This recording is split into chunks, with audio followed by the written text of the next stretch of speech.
Bom dia a todos e todas. Senador, o Ministério das Comunicações, na verdade, por lei, a Anatel é uma agência autônoma, ela é vinculada ao Ministério, porém é autônoma, mas eu transmitirei o seu protesto aos representantes da Anatel.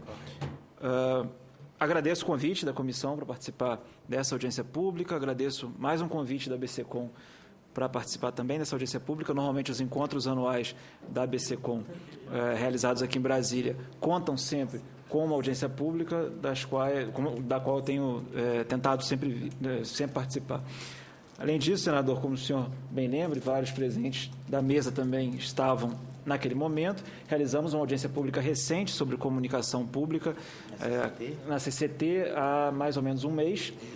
E o fato de tantas audiências públicas estarem sendo levantadas sobre o tema, estarem sendo realizadas sobre o tema, evidencia a centralidade da pauta na agenda de discussão brasileira hoje. Nunca é demais lembrar que isso ocorre de uns anos para cá, né? A criação da EBC é um marco decisivo desse processo, mas vários de nós já trabalhávamos com essa pauta há alguns anos e conseguimos avançar ao longo desses últimos anos em uma série de iniciativas.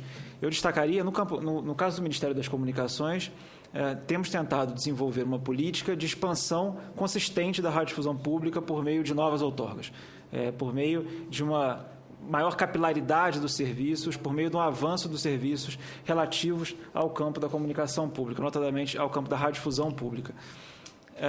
Esse campo, nunca é demais lembrar, e eu sei, essa audiência trata especificamente, ouvida tratar especificamente de TVs comunitárias, mas nunca é demais lembrar o papel das rádios comunitárias na construção do campo público no país.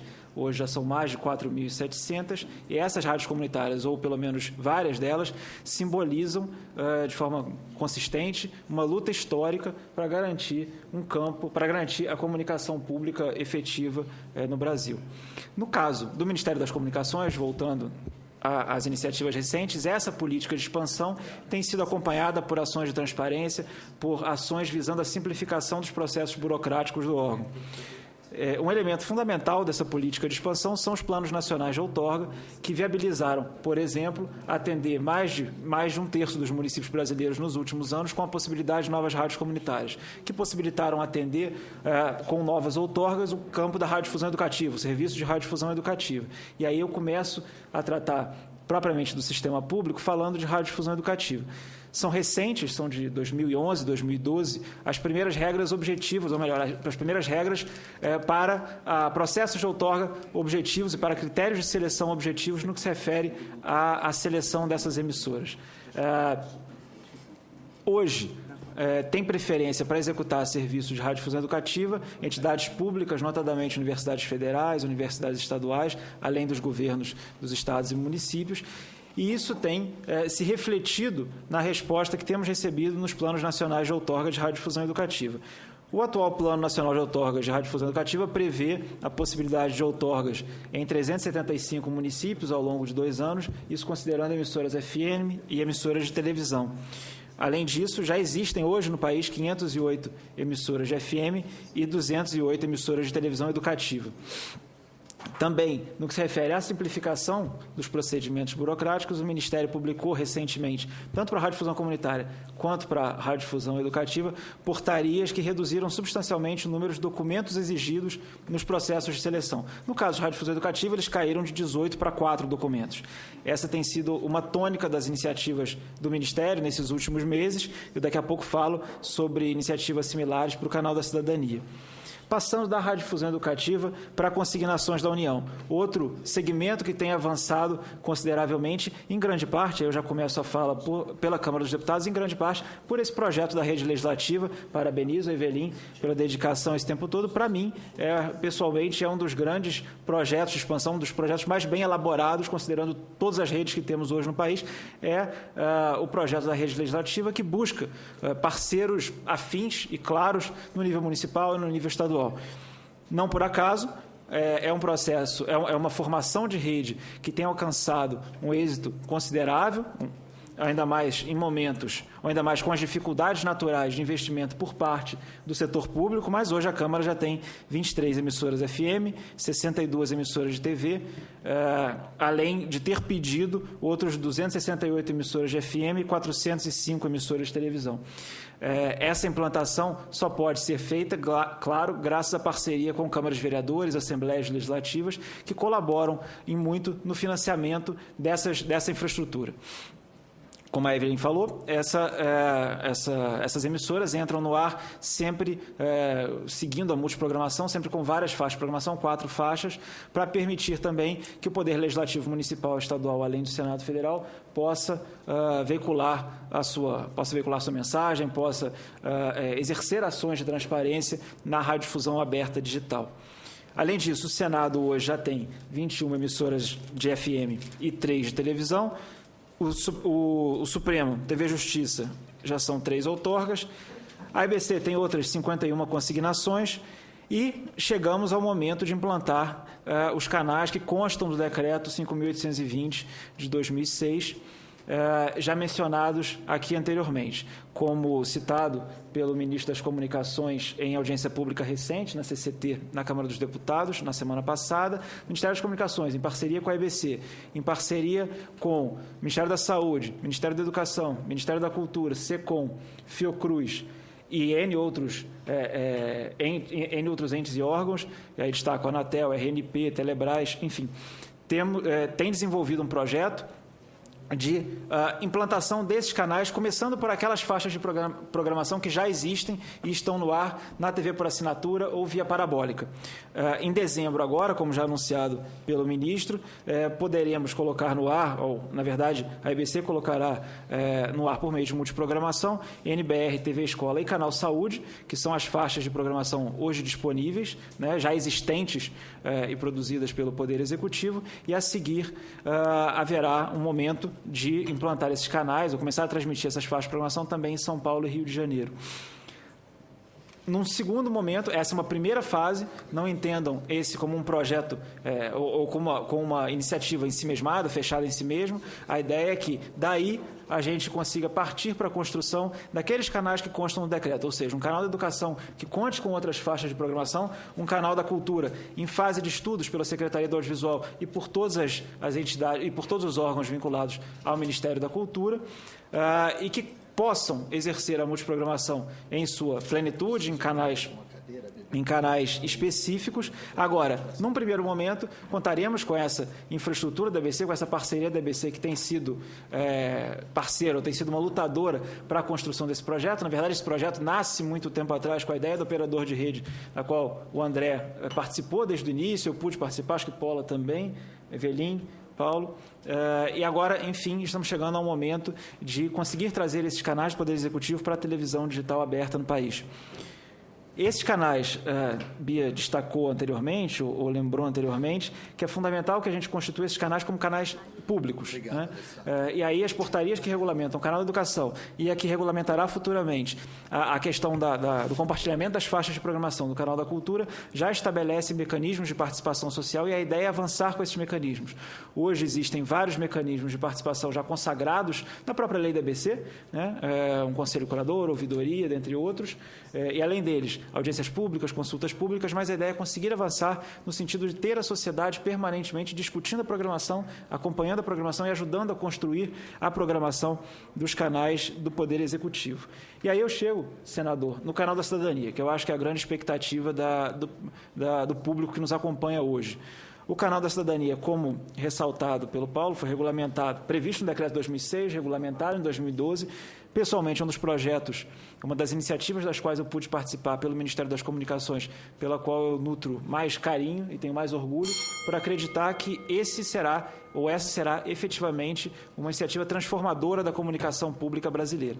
O canal da cidadania prevê a veiculação de programações do Governo do Estado, uma programação institucional do Governo do Estado, uma programação institucional do Governo do município e programações de associações comunitárias que devem ser abertas à participação de toda a comunidade, como bem ressaltou a Bia. Esse é um princípio basilar, um princípio fundamental da comunicação comunitária, ou seja, os canais comunitários, as faixas comunitárias têm que ser abertas à participação de toda a comunidade. Isso, claro, significa respeitar uma grade, respeitar regras necessárias à organização de uma emissora, mas significa, dentro dessas regras, possibilitar a participação e possibilitar o aporte de conteúdos por todos os interessados. Bom, o Canal da Cidadania, hoje o Ministério já registra 378 pedidos de outorgas do Canal da Cidadania. A primeira, ou na verdade, o Ministério, desde 2013, permite que as emissoras educativas estaduais se adaptem à multiprogramação do Canal da Cidadania, ou seja, se uma emissora educativa estadual, seja a TV Minas, seja o IRDEB, seja qualquer outra, tem interesse em se multiprogramar como um Canal da Cidadania, basta ela pedir anuência para o Ministério e passar a veicular uma faixa institucional do município, outra do Estado e 2 de associações comunitárias com esse perfil, né? A primeira emissora a fazer isso foi o IRDEB, para a sua outorga de Salvador. Na época o IRDEB era presidido pelo Pola, que é outro lutador do Canal da Cidadania, um grande incentivador desse canal. Então, isso foi autorizado, o Ministério das Comunicações está num processo seletivo das faixas de programação, ou melhor, das associações comunitárias que serão responsáveis por faixas de programação do Canal da Cidadania. E, além disso, eu estava lembrando aqui antes com o Pola, no momento em que a Secretaria do Audiovisual elaborou aquele edital citado pelo secretário, falávamos que havia já 7 municípios em fase adiantada de outorga, né? Hoje eu falava com o Pola, já são 34. Vou lê-los, é importante que todos conheçam essa listagem. Primeiro eu vou ler, existe uma lista de 24 municípios, além de Salvador, que hoje já estão numa fase de apresentação de projeto técnico, ou seja, já entregaram toda a documentação necessária, a Anatel já atribuiu a eles um canal e agora basta que eles entreguem o projeto técnico e que esse projeto técnico seja, enfim, analisado e preencha os requisitos normais para a instalação de uma emissora de televisão para que esses municípios ganhem a outorga e esse processo siga para o Congresso Nacional.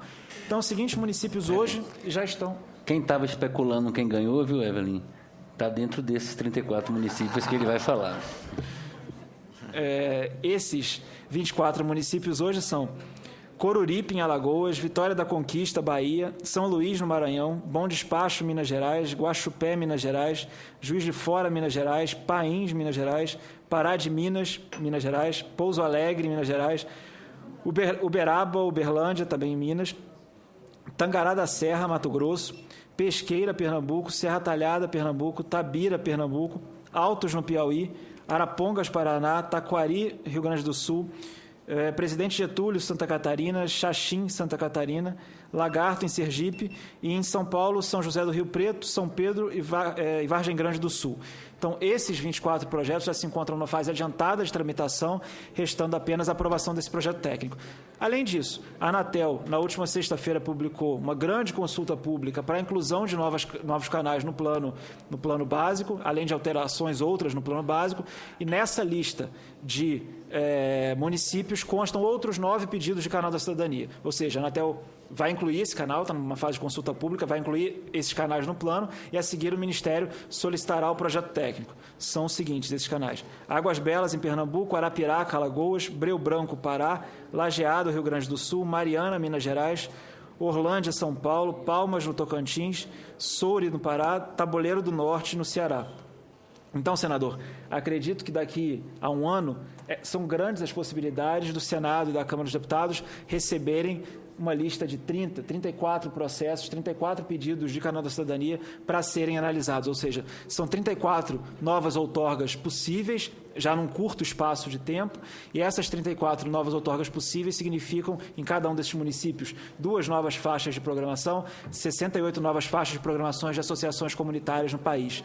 Esses são os primeiros passos para a implantação efetiva do canal da cidadania no Brasil. Além disso, o Ministério, assim como reviu a questão da documentação para a radiodifusão comunitária, reviu a questão da documentação para a radiodifusão educativa, está trabalhando com a perspectiva de rever também a documentação necessária para o canal da cidadania, e o Ministério imagina que conseguirá, nesse processo, liberar ou destravar o encaminhamento de cerca de 30 e poucos novos pedidos de outorga de canal da cidadania que aí irão para a Anatel para a inclusão de um novo canal. Então, esse é um processo avançado de implementação. Acredito que trago não só boas notícias, mas também a necessidade de que as comunidades nesses municípios se preparem para esse momento. A partir do momento que se entra na televisão digital aberta, o cenário inteiro muda para aquele município, né? O município passa a se ouvir, o município passa a falar e passa a discutir os seus problemas locais. Isso vale não só para a rádio comunitária, como também para a TV comunitária, como todos que nos acompanham bem sabem. Então, esse é o momento para que essa conscientização, para que esse debate público, já no âmbito desses municípios, comece a ser feito. Aí, senador, eu fecho com um ponto, né? E aproveitando o gancho de novo do edital do MINC. Precisamos avançar em vários pontos em relação à comunicação pública no país. Certamente um deles é a sustentabilidade. A contribuição ao fomento da radiodifusão pública, pensada na lei que criou a ABC, na medida provisória e depois na lei que criou a ABC, ela resolve parte do problema, ela ainda não está regulamentada, ela passa por uma disputa judicial, mas quando esses recursos estiverem liberados, ela resolverá parte do problema. Não serão recursos suficientes para manter todo o sistema público de radiodifusão. O equacionamento, a solução dos problemas de financiamento da radiodifusão pública no país passam por essa casa, assim como passam pela Câmara dos Deputados. Contamos, todos nós que atuamos nesse setor da radiodifusão pública, seja no governo, seja na sociedade civil, seja nas próprias emissoras públicas, contamos com a sensibilidade do Congresso Nacional, contamos com a capacidade de trabalho do Congresso Nacional para solucionar, para encontrar os melhores mecanismos para que a radiodifusão pública possa efetivamente não apenas cumprir o comando constitucional, que é o de complementaridade dos sistemas público, privado e estatal, mas ganhar força, poder realizar o debate público, poder se fortalecer não só na televisão, mas também no rádio e na mídia impressa. Era isso, eu fico à disposição para eventuais